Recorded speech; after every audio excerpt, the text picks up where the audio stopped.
don't just post like and, push a product. Here, I'm here to sell house. Don't do that. Genuinely connect with people in DMs, like, share, comment, but otherwise you're going to get lost in the shuffle of the other millions of, I'm just going to use realtors and lenders. It's a commodity and you're going to just be in the shuffle of everyone else. Welcome to the Coffee and Questions podcast. I am your host, Michelle Berman Michael, and my mission with this podcast is simple: to help realtors and loan officers across the world tap into the value Instagram can have for them and their business. To me, organic business that comes to us is the name of the game. On this show, you're going to hear from myself, other experts across social media, and also others that are just like you, selling real estate and doing loans and doing it at a high level on social media.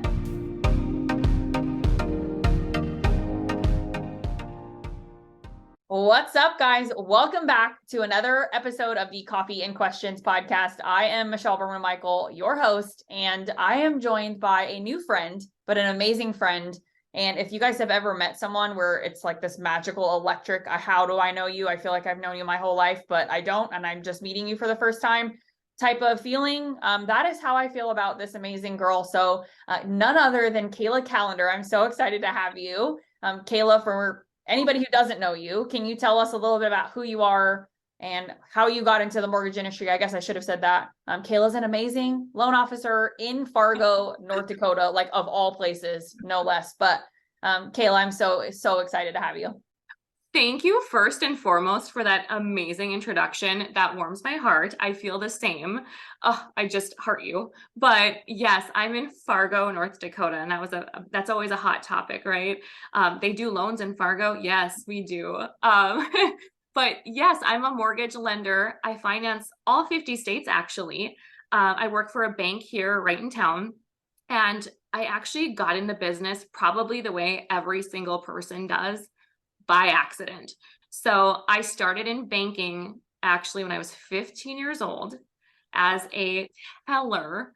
When you work at a bank, you work your way up to different positions, etc. So I did that. And at some point, it just led to mortgage. So here I am. I've been a mortgage lender since 2018. And, really leaning into this market. It's been interesting, but I'm still doing it, still crushing. I love it. And I think one of my favorite things about our relationship, and one of the many, many reasons why I think that this is the perfect episode for my podcast and that you're the perfect person for this conversation, is you and I actually met recently at an event in LA. It's called Social Con, hosted by Tristan Ahumada. For those of you guys who don't know him, you should. He was recently on my podcast as well. But Kayla, you and I met at this event, and the interesting thing about this is that Social Con was one of those events where, everything's about TikTok or everything's about Facebook or everything's about all of these new upcoming platforms, or be on the lookout for whatever the next big thing is. Right. But you and I both, I honestly believe, we're probably the only people in the room, definitely the only speakers in the room, who said Instagram is where our hearts are. Instagram is where our time is. It's where all of our effort is. And I'm just curious for you, like, why is that the case? And why do you feel like it's the best place for you to do what you're trying to do using social media? Yeah, I love it. I feel like you and I have been on the same page with that. So, it's funny. I just started Instagram not that long ago. It's been probably a full year and a half that I've had my page for my mortgage business. But what I found was Instagram has had all of these new features. And yes, you're finding that certain platforms are replicating others, or you're finding they have a lot in common. But what I really love about Instagram, well, a few things actually, is that my ability to engage with people is so much easier. I love the ability to be able to like, share, comment, and to DM people, to really reach out, not just like or say hi, but leave a video to them or say, thank you for following my page. I love the ability to, I love doing the reels inside of there. I feel like it's super efficient and easy. When I was finding I was doing reels elsewhere, like on TikTok, it was just a little more cumbersome. But for Instagram, it was just easy. It was laid out. And I found that a lot of people, a lot of businesses already had Instagram. So it was really easy to gravitate to them, follow their page, like and share. Whereas I feel, although people were going to TikTok more for just entertainment. So this was more of a middle ground, Michelle. Maybe you thought this too, of it's education and entertainment. And I was able to do both. So that's one of the reasons that I really have dug into it. Yeah, I'm 100% on the same page as you. And I'll take it even one step further and say one of my many reasons for loving Instagram as much as I do is it's every platform in one, truly. It is. Right. It So is. Yeah. your highlights are your new website, literally, right? Like all of the different tabs that you would have on your website, guess what? Those are your highlights. And you can now have everything in one place, right? If you want to do reels, or you want to do videos, right? You can do your TikTok in the form of reels on Instagram. If you want to do your video text messages, right? Guess what? You can send videos via DM, like you were mentioning. If you want to do your Snapchat vibe where you want to be able to be quick and have it be gone, guess what that is? That's stories, right? Your feed is your more intentional, thought out, kind of planned content. So hell, that's your website content, or I'm sorry, your Facebook content, right? It's like the ability to go long form and have these longer captions, right? That's what your feed is for. So I love Instagram because I feel like every piece of creative outlet that I need, I can get on this platform, right? If I feel like I just need to get off the cuff and throw my hair up on my head and go for a run and then talk about it in stories, I can do that. If I want to do a more planned out video and be really intentional, I can do that. And I don't have to go to every single app on my phone to do it, right? I can just do it in one place. No. And what's really cool now is, the one thing that I didn't love about Instagram, now I love, is that you can now have multiple links in your bio. So now I'm like, okay, now we're really flowing here, because that's the one thing when people tell me, go look at my Instagram, I now know how to get a hold of them in every way, versus some of the other platforms. It's just not as easy to follow. Well, and honestly, I don't know if you've experienced this, but like LinkedIn, for example, even, or Facebook, what does it do? It pushes us to other platforms, like both of those specifically. They're going to push you somewhere else. So like if I'm on Facebook, what am I doing? I'm pushing people to my Instagram because I know that Instagram is where my everything is, right? Most people who are using Facebook are pushing people to a link, either to their website or to some other platform. Like, whereas Instagram, like anything and everything you could possibly need from me, you can get in one place, right? So Absolutely. I just think that to go back to the initial point that you and I were both making is where we were at this social con event, right? Where everyone's like talking about all of this social media, and you and I were the girls standing on stage being like, yeah, no, I'm not going to do that. I'm going to do Instagram. And I think my question to you, just out of pure curiosity, and I think I don't want to even like name names because frankly, I don't even really remember a lot of them, but like I know Clubhouse is a big one that was once a big thing, and is nowhere to be found at this point. Right. What would you say is like the thought process you have about all of these potential up and comings? Like, are you planning on diving into them, or are you just kind of going to stay in your lane? So it's funny, at SocialCon, I was hearing lemonade, and I was like, what is this lemonade? And I was looking up lemonade, and finally someone said lemonade, and I'm like, oh my gosh. So I actually downloaded it and I looked at it and I tried it, because one of the things that I'm really good at is I'm open to trying new things and having my mind switched. And what I talked about on SocialCon was I was always against Peloton. I don't need a trainer. I don't need someone. And now using it, trying it, I'm like, wow, I really love this. I apply that to social media. Lemonade, I don't love for what I do. One of the things that I will probably dig into a little bit more are YouTube Shorts, because I still feel people will gravitate there for a search engine. But I still believe my bread and butter is going to be Instagram, because that's where, Michelle, I'm creating content. The content is then creating conversations. And those conversations are what's leading to business and relationships, and like, somebody without really knowing them. I think you can attest to this. When you went to SocialCon, I hadn't met anybody, but I knew almost everybody. You know what I mean?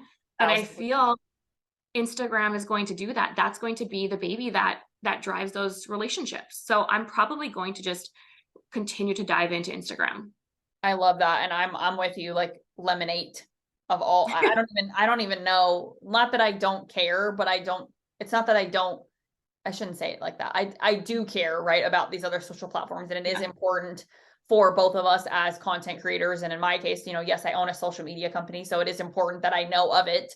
But for me, one of the things I think that so many people struggle with is this kind of shiny object syndrome, and it ends up taking away what we're trying to do. Like the message that we're trying to create gets muddied when we try to be everywhere all the time.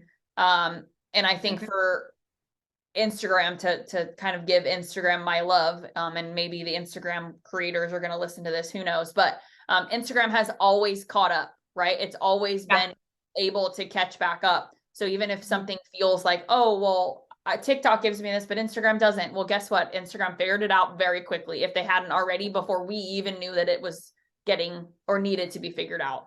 And that's one of the things I really, really love about it, is it's transcended so much time, right? Because I started Instagram back in 2014.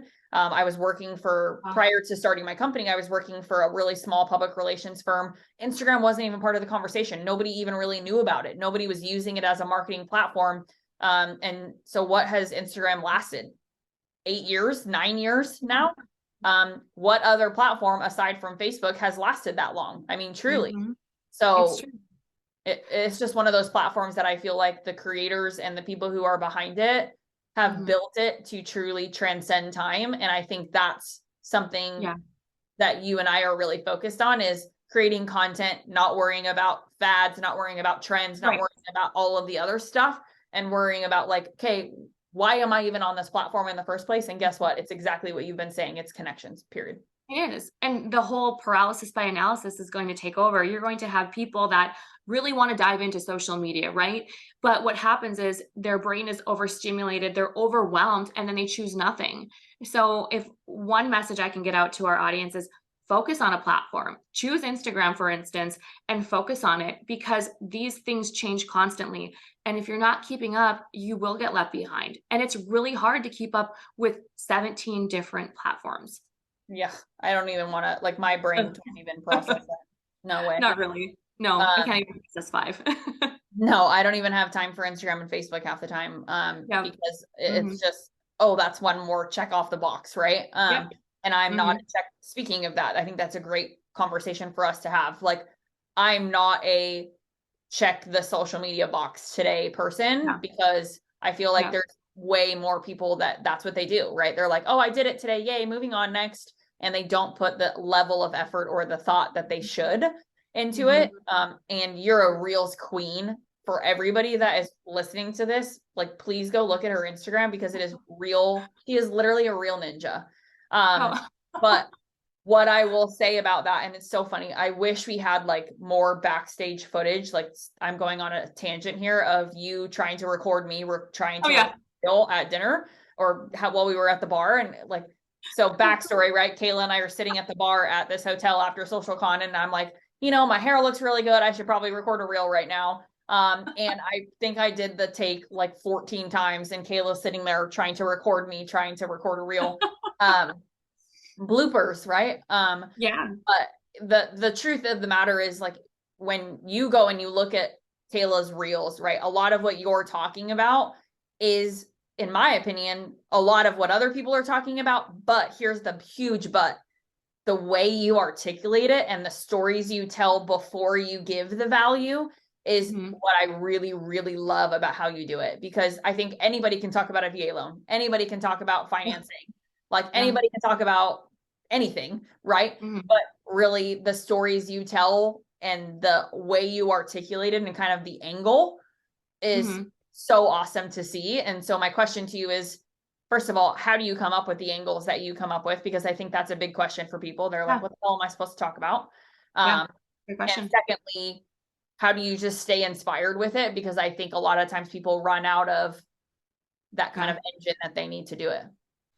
I know a lot of people have a plan, right? I'm going to talk about this week. I'm going to talk about, X next week. It's summer. I'm going to talk about Father's Day, Mother's Day, and then tie that to new construction.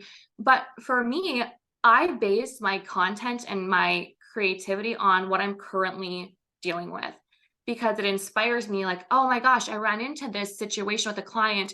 I want to get this message out to anybody else that might run into this. So, I mean, we touch people every single day. Hundreds of people a week, from prequels to active clients to we're closing loans, and not every scenario is the same. And so for me, it's not just talking about a product, right? It's not like here's the program, here's traditional estimated rates. It's talking about the emotions that people are going to be dealing with. This is a very, very big step in someone's life, and it can be emotional. And so I try to think of it as, how can I educate people and get in front of this before they have to run into it and learn the hard way? So I'm taking those experience that clients are going through, or aha moments that I'm like, oh, I'm really glad I brought this up to my client. I should do a reel on this. So that's how I get my content, is just real life experience day to day. The one thing that I do is I always have my phone on me though, which most people do, but to not be afraid to just pull out your phone and flip it around and just do a quick, 10 to 30-second conversation of, hey guys, I just ran into this today, XYZ, and just film it. Film it while you're thinking. Otherwise, it's going to go on your phone as a note and you're never going to do it. So I get it from my day-to-day experience. And then I'm using that by saying, okay, I'm gonna film this immediately. And that's it. I don't have a set plan or schedule otherwise. What I love about what you just said, and I feel like I need to mic drop. I don't have a microphone in front of me, but like if I did, I would. So for those of you guys who are listening to us, like just pretend that I just dropped one. But you don't need a plan. Like stop needing a freaking plan, right? And I think that what you said about living in your day-to-day is so valuable. And I want to dissect it, because I think one of the things that people try to do too much of is they try to plan so far ahead. They're like, oh, if I could just batch all this content, my life will be so easy. I'm just going to record 17 videos in one day and now I'm done for 3 months. Right. And the reality is like, I've done that, right? How hard is it to sit there and try to record 7 videos in a row about something that is not necessarily not relevant, but not relevant to the conversation I just had yesterday, right? Or I just had today. And I think what you said is so amazing, because even I'm thinking about our conversation that we had off air, right? Which is, I'm in a weird position right now as a buyer in the marketplace. Like I'm in the middle of building my dream home, which I'm so incredibly grateful for. But my house that I'm currently living in isn't selling as quickly as we wanted it to, because we live in a very small military town. And so what does that mean? That creates what you called emotions. Hello. Yes. Real buyer going through real emotions.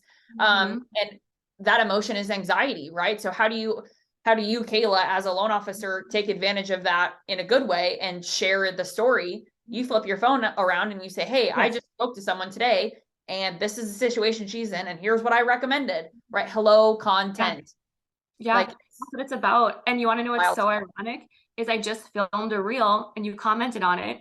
Was I had a client asking, when should I list my home if I'm building new construction? Well, heck, it reached you even, you know what I mean? So to take that and just do something with it, but do it immediately. And otherwise you're going to sit and be writing down plans for the next year and you're never going to do anything. Just pick up the phone, record, and hit that post button.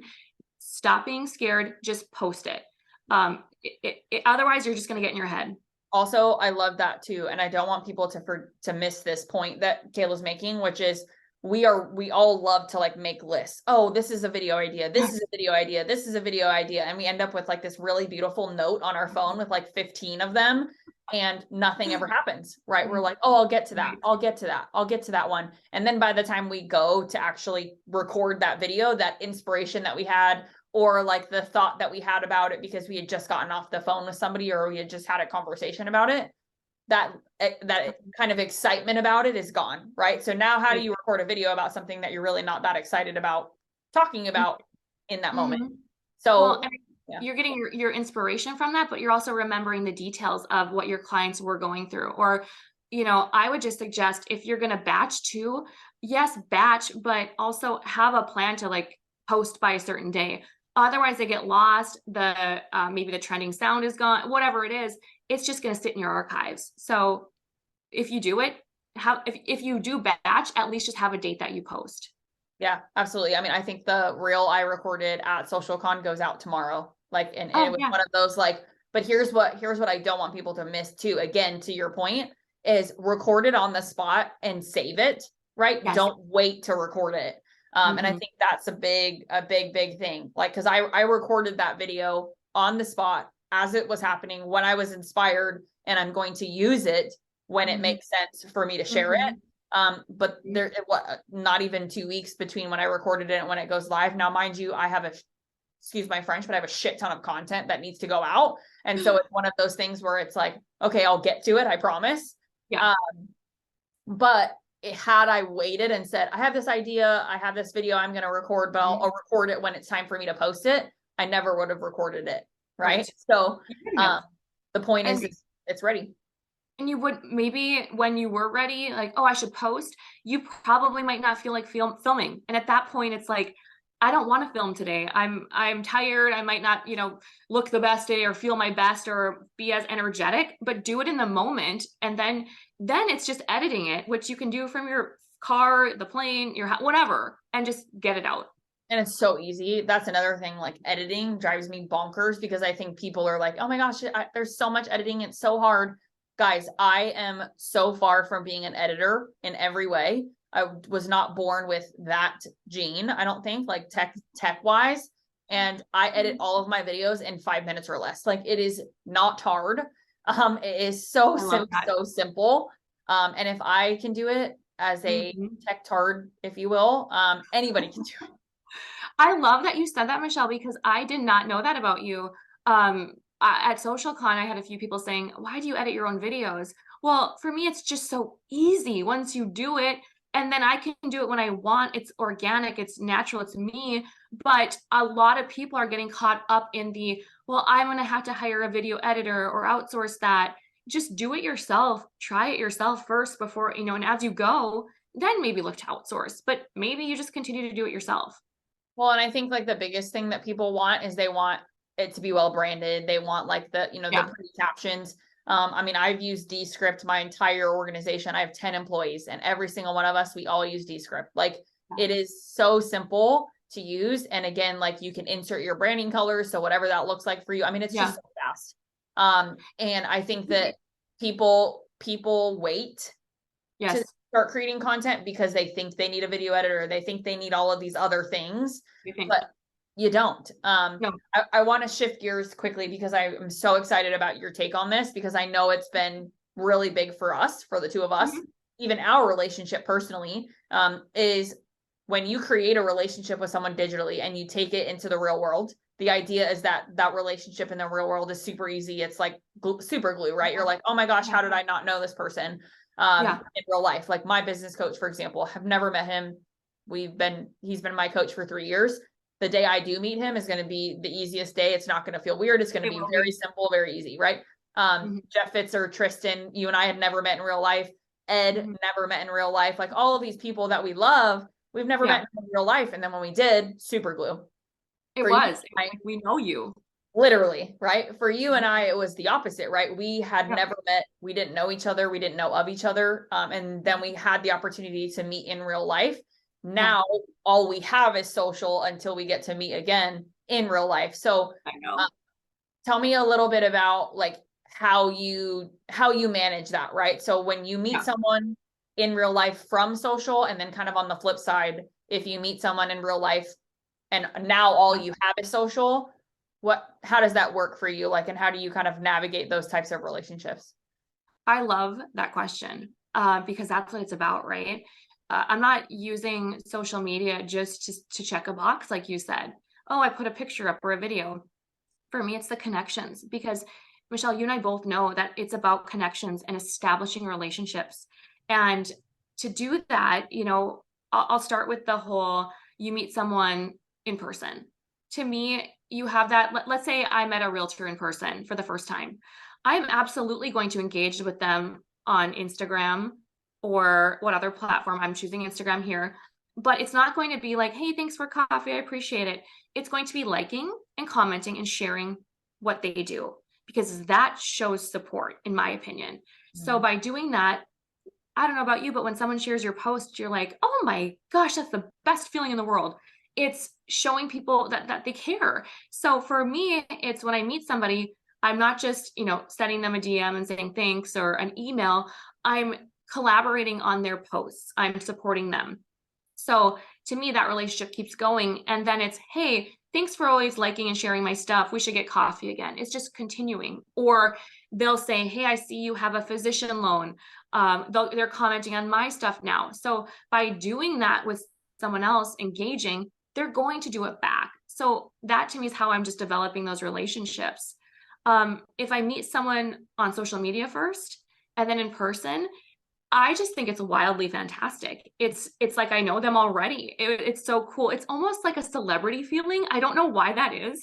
I think it's because you see someone from afar for so long that once you finally meet them, to me, that is the best. That is where I just feel like social media has such a stigma sometimes of, the comparing, the scrolling, but there's so much good with it. So to me, if I can meet people online and do virtual handshakes and have virtual hugs, it's going to be that much better in person. The goal is, how do I meet these people in person finally? So conferences, events, all the things. Yep.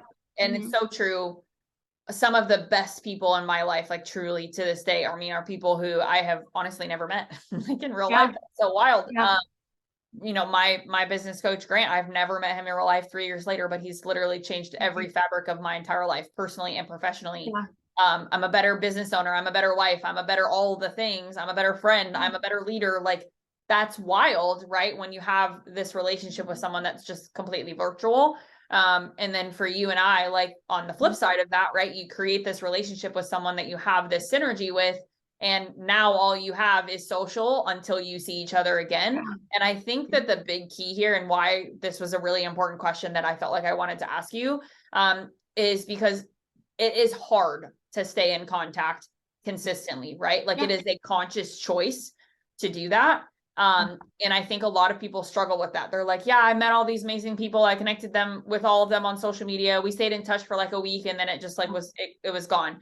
But I believe that that is an opportunity that people are missing, right? Like, you and I, we may never work together, like on a work specific situation. But guess what? Like, that is still a relationship that I'm not willing to lose.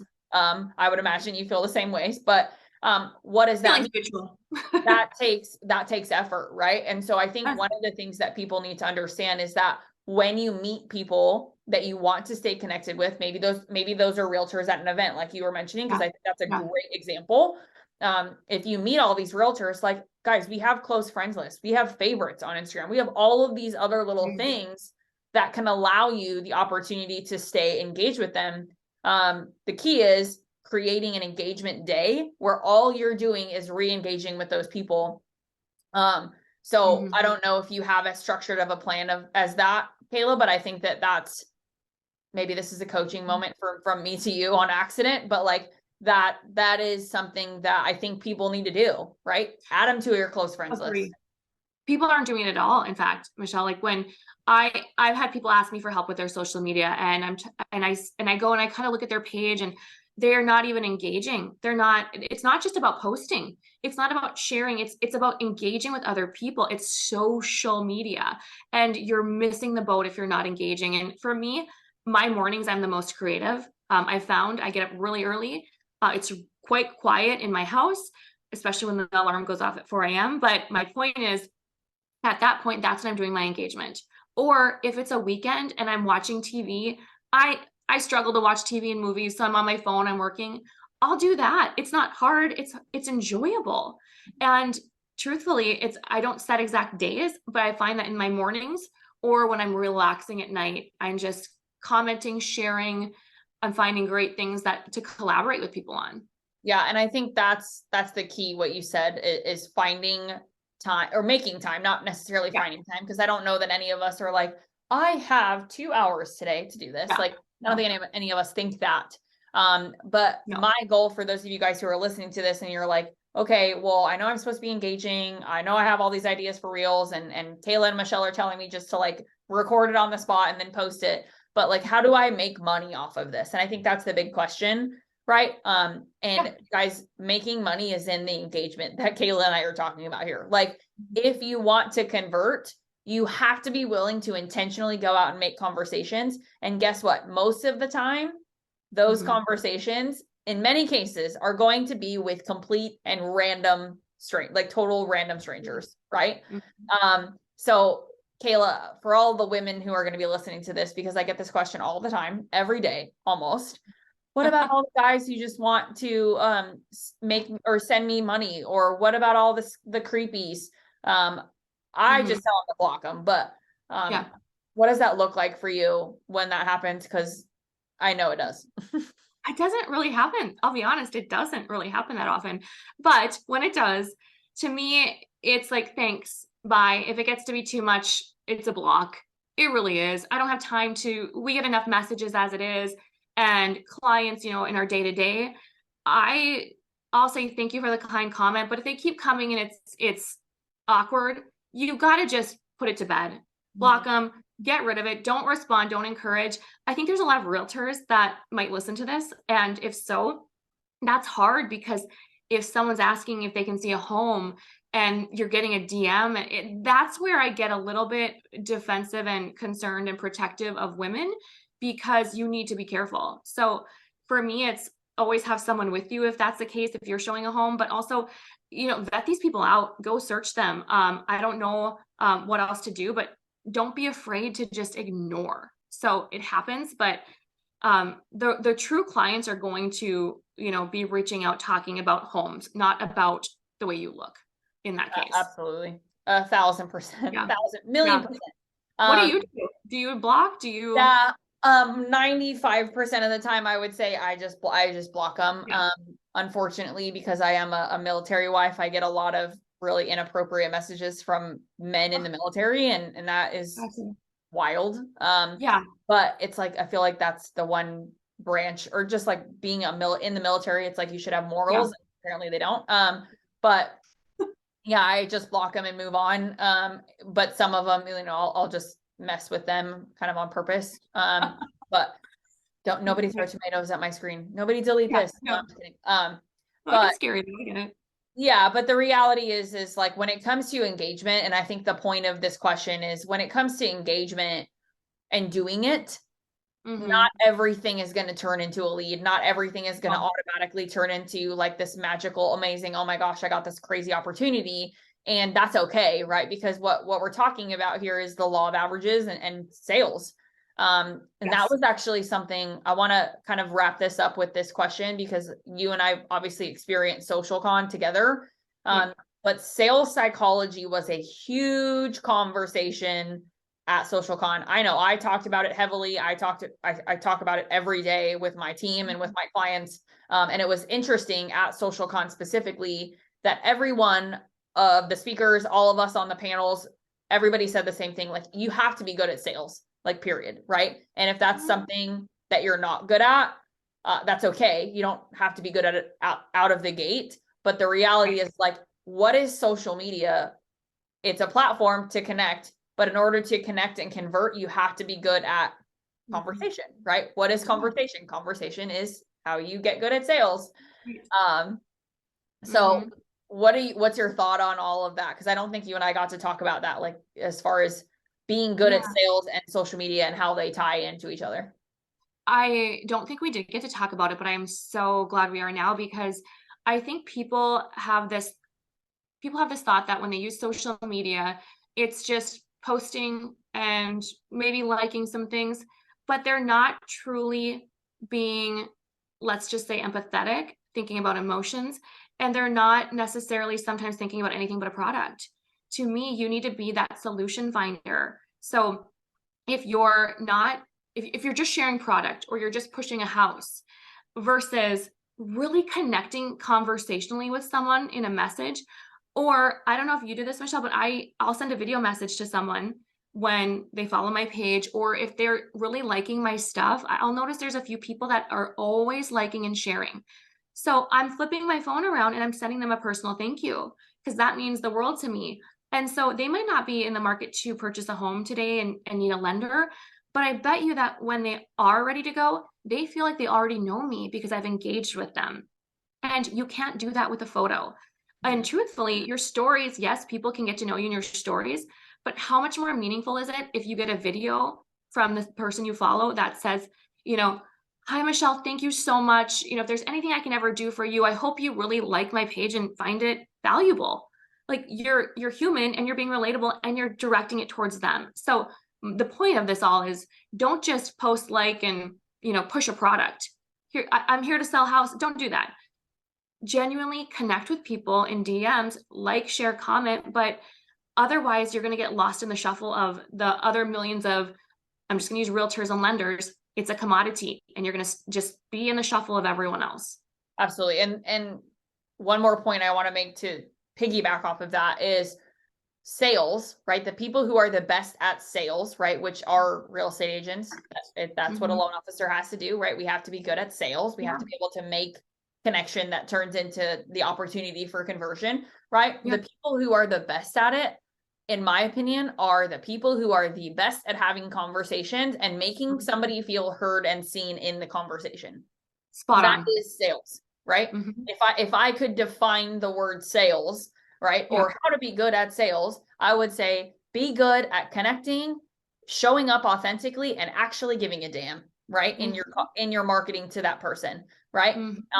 And I think a lot of people want to make things easy. I think a lot of people want to make things fast, and they're like, oh, I want to be able to copy paste and get it out to the masses as fast as possible without personalizing it, because guess what? That's cheaper, that's easier, that's faster, right? Well, cheaper, easier, faster, great. What's your conversion rate, right? Oh, exactly. I mean, well, I don't know. One thing that you said at SocialCon that I really loved was you had said to somebody, I see your content and it's awesome. And this person's was fabulous. But you said, but I don't really know you. I don't really know you. And people that work with people work with the people they know, that they like and they trust, right? We say this all the time, but they truly do. When someone feels like they really know you, that's when you hit other areas that the traditional lender, the traditional realtor aren't. So don't be afraid to show your personal side, because that's where you're going to connect. And that's where you're going to be like, hey, Michelle, I went through that building process too. And I understand your frustrations or your highs or whatever it is you're going through. And have the common sense to relate to people and empathize. To me, in this business, if you don't have that, you're going to get lost in the shuffle. 1,000,000%. And more people are willing to do the easy side, right? And there are very, very few people, and this is not an original statement. I guarantee you millions of people have said that ahead of me. But maybe the way that Kayla and I are saying this will resonate with someone that maybe you haven't heard it well enough to take action yet. But hopefully you will after Kayla and I say this. But if you want something to be effective, right, or efficient, right, it's going to take more time. If you, and maybe it's more time up front, but in my opinion, as a very successful business owner, why am I so successful? Because I take the time to make the client feel like, oh my gosh, I just got to talk to Michelle. No way. Right? How many people have bought courses? Kayla, you've probably bought many, right? How many people have bought courses and you never talked to the person that created it? Many times. Very rare to hear from someone that created it. Right? So if I call you, Kayla, to do a loan, like I'm calling you, right? I want to talk to Kayla. I want Kayla's opinion. And most people in that exact circumstance are going to pass that person off to somebody else. Right. And I think that there's a really, really fine line here where if I'm reaching out to Kayla needs to give me the time of day, even if it's 10 minutes, even if it's 15 minutes to talk to me, and then say, Michelle, I have loved talking to you. I'm going to connect you with so-and-so for the next step. Right. But most people won't do that step. Right. Most people are going to pass that person off fast. Because, right, everybody wants to scale. That's like I feel like that's the word of the year. Like everyone's like, I need to scale, I need to scale, I need to scale. Well, I believe that you can automate, or in this case, systems and processes yourself right out of a bunch of deals very quickly. I think you can too. And I think it's a matter of fact of saying, I'm going to pass you off to this person because this is where they shine. And this is where they're really great at their job. And they know, it's that warm handoff. It's not, see you later. And you do a great job, because if you're reaching out to those individuals buying your course, it's like, wow, like, thank you. I feel heard. So Yeah. that's awesome. But that is what Instagram does, right? In my opinion, it allows people to say, I feel like I know this person. I'm confidently going to send them a message. And then it's our job as the person that hopefully someone's hiring, right? Whether it's you, Kayla, for a loan, or whether it's me for the Instagram side, it doesn't matter, right? Mm-hmm. But we have to be willing to take that time. And I think that everything is all about, and I really hate this, honestly, but everything is about efficiency, and I'm doing this faster, I'm scaling quicker, I'm making more money faster, and all of those are great things. But I really, really believe that one of the many reasons I love Instagram is it allows me to still show up for my people very consistently every single day. And it doesn't take me a lot of time. It might take me more time than if I had somebody else doing it. But in overall scheme of things, it takes very little time, and it will make that relationship so much more valuable in the long haul and worth more. It will. And it just take some time. Just take the time. So many individuals think that it's just about posting, like I said before, and shutting it down. Go and just talk to people via DMs. Go and like and share and get back to people. Don't be afraid to reach out. It does take some courage, but it's a little bit easier behind your phone than in person. So, I mean, it's literally handed to you on a silver platter. Use it, DM, engage, create those conversations. Yeah. And don't overthink the conversations too. Right. Because I think a lot of people are like, well, what am I supposed to say? What if someone posts a story and it's about their dog, like, what am I supposed to say about that? I don't know. Talk about the fact that you also have a dog, or ask them if they're rescues. Like, Kayla, you have 4 dogs. Like, wow, right? That's a conversation starter by itself. It is. And people, I can't tell you how many people I've engaged and had, like, even realtors I've had coffee with, and clients that say, oh my gosh, I love your dogs. And that leads to more conversations. Like, that's what it does. It just leads to more. A 1,000,000%. Kayla, you and I could go on and on and on and on and on forever. I know it. And I'm sure we will in many other days. And maybe we'll even do another episode later this year. But I really want people to connect with you. I want people to feel like they can, consume your content, get ideas, and also reach out to you, because, guys, Kayla's amazing, and she's always willing to have a conversation with anyone, which is another amazing quality for sure. But Kayla, how do we get connected to you? And then what do you have coming up that somebody could get dialed into if they wanted to? So if you want to get a hold of me, the best way to do it is on Instagram. It's like Kayla Calendar Mortgage. So there's a few events that I'm still debating on, but essentially you're going to be able to find that, like we talked about, Instagram has all the links. So if you want to talk, if you want to message me, my digital business card is out there. So don't be afraid to reach out, whether it's social media questions, mortgage questions, just following me. I'm here to help and provide value. I love that. I can tell you guys, and I'm going to end this podcast episode on this funny comment. Because I think, Kayla, you and I both are very high D females, right? We're these very confident women who are running very successful organizations. And the funny thing about all of this is I was so intimidated by you in real life. I think it was vice versa. I think you were equally as intimidated by me. And it was like, why? Right? Like, if you're intimidated by me and I'm intimidated by you, let's like squash that and just like, did we just become best friends? Like, that's literally what happened.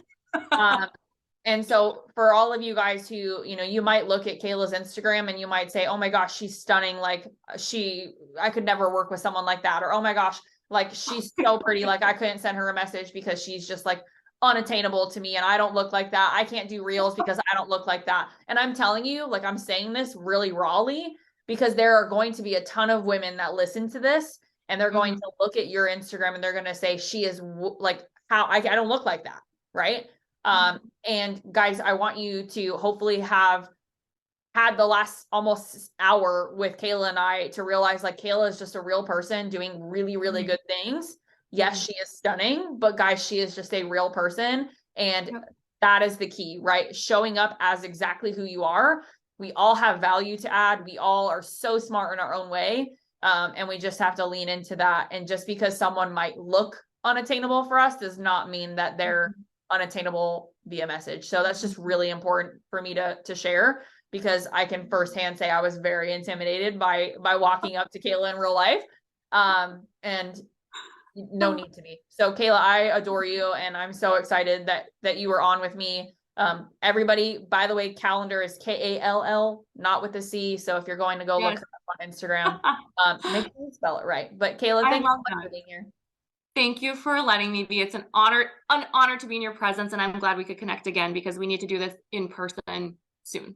Tomorrow, if we can. For real though, guys, thank you so much for listening to this episode of Coffee and Questions. If you loved our episode, please leave us a review. Reviews are everything. It gets more and more people just like you guys listening and ready and excited for what's next. So Kayla, thanks for being here, and we will see you guys in the next episode. If you enjoyed this episode, please go follow my guests on social media. And if you enjoyed this podcast, please consider leaving us a review wherever you consume this content.